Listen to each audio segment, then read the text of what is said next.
महाराष्ट्र राज्याचे महसूल मंत्री आणि भाजपाचे ज्येष्ठ नेते चंद्रशेखर बावनकुळे आपल्याबरोबर आहेत. साहेब, गणपती बाप्पा विराजमान आहेत. जे सरकारवरची विघ्न आहेत तेही हळूहळू नष्ट होताना दिसत आहेत. अनेक अनेक सुखदकारक गोष्टी महाराष्ट्राच्या जनतेसाठी करताय, तरीही बाप्पाला काय मागणं आहे?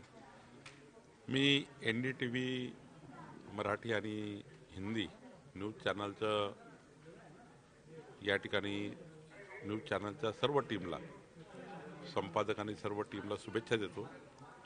गणपती रायाची या ठिकाणी स्थापना आपण केली आणि आपली सर्वांनी मनोकामना केली गणरायाला की महाराष्ट्राची समृद्धी वाढू दे, महाराष्ट्राचे संस्कार संस्कृती ही कायम राहू दे आणि सर्वांचं जीवन मंगलमय राहू दे. शेतकरी शेतमजुरावर जी नैसर्गिक आपत्ती आली त्या आपत्तीतून शेतकऱ्यांना बाहेर पडण्याची शक्ती ही गणराया देतील आणि यावर्षीचा गणराया हा पुढच्या वर्षीपर्यंत महाराष्ट्राला विकासाकडे घेऊन जाईल.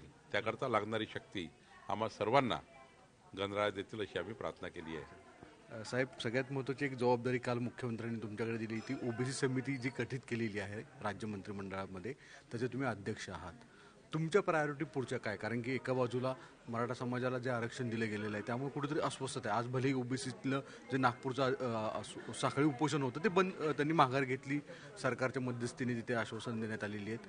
पण तरीही लोकांच्या मनामध्ये शंका आहे वेगवेगळी की ही समिती नेमकी करणार काय?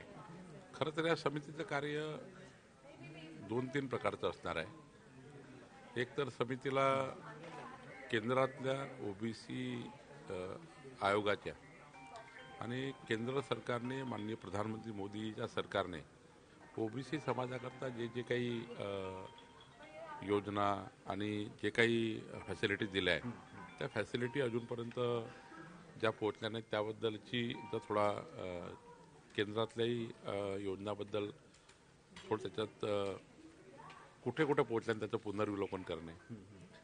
राज्यामध्ये महाज्योतीचंही त्या ठिकाणी कामकाज चालू आहे, त्याचंही कामकाजावर थोडा त्याला मजबूत करण्याकरता प्रयत्न करणे. देवेंद्र फडणवीस सरकारने पहिल्यांदा ओबीसी मंत्रालय महाराष्ट्रात दिलं, यापूर्वी कधी नव्हतं. पण त्या ओबीसी मंत्रालयाच्या माध्यमातून काय अजून आपल्याला इनिशिएटिव्ह घेता येतील.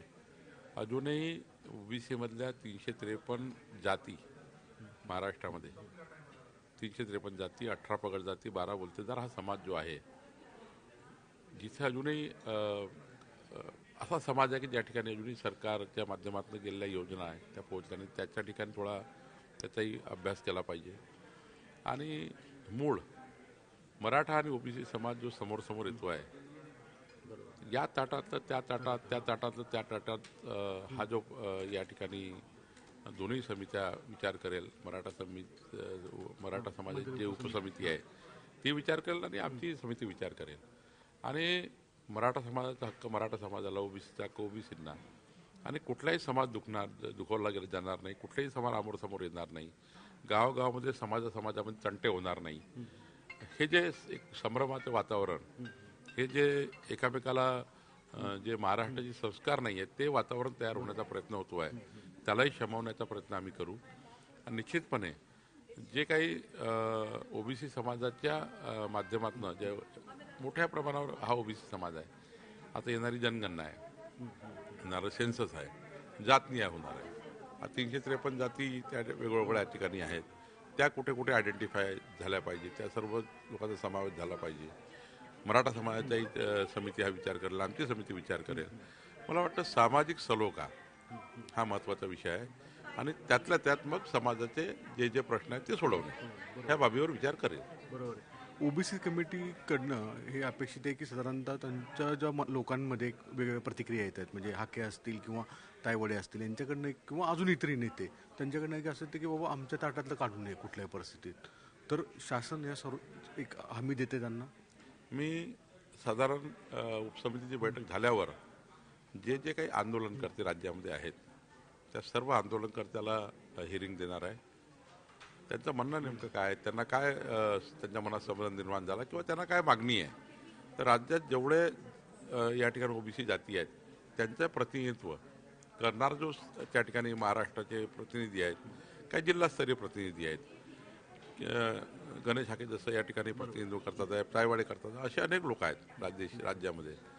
तर या सर्वांची एकदा मी चर्चा करणार आहे आणि ज्यांनी ज्यांनी आमच्या समितीकडे जो हक्क किंवा दावा पेश केला आहे त्याच्याबद्दलही आम्ही चर्चा करू. या राज्यातल्या ओबीसी समाजाला असं वाटतं की आमच्या समितीने त्यांचं म्हणणं ऐकून घेतलं पाहिजे, आमच्या समितीने आमच्या निवेदनावर चर्चा केली पाहिजे किंवा त्यांच्यावर झालेला अन्याय दूर केला पाहिजे. तर त्याबद्दलचं हिअरिंग आमची समिती देईल. सर, शेवटचा प्रश्न, भुजबळांची जी नाराजी आहे ती कशी कमी केली जाईल? भुजबळ साहेबांनाही शेवटी ते समिती सदस्य आहेत, त्यांच्याहीशी आम्ही चर्चा करणार आहे. शेवटी समितीमध्ये समाजाला न्याय देण्याकरता समिती माननीय मुख्यमंत्र्यांनी तयार केली. तर मग जे काही सरकार म्हणून प्लॅटफॉर्म आपल्याजवळ आहे, शेवटी सरकार सत्तेच्या माध्यमातूनच न्याय द्यायचा आहे. मग सरकारमधली समिती झाली आहे तर सरकारमध्ये या समितीने योग्य शिफारशी आम्ही माननीय मुख्यमंत्र्याकडे करू, जेणेकरून भुजबळ साहेबाच्या मनातही काही गोष्टी असतील त्याही समिती विचार करेल. धन्यवाद. NDTVशी संवाद साधल्याबद्दल. बावनकुळे साहेबांनी स्पष्ट सांगितलं की नेमकं काय काय करायचं आहे. व्हिडिओ न्यूज उदयसह सागर कुलकर्णी, NDTV मराठी, मुंबई.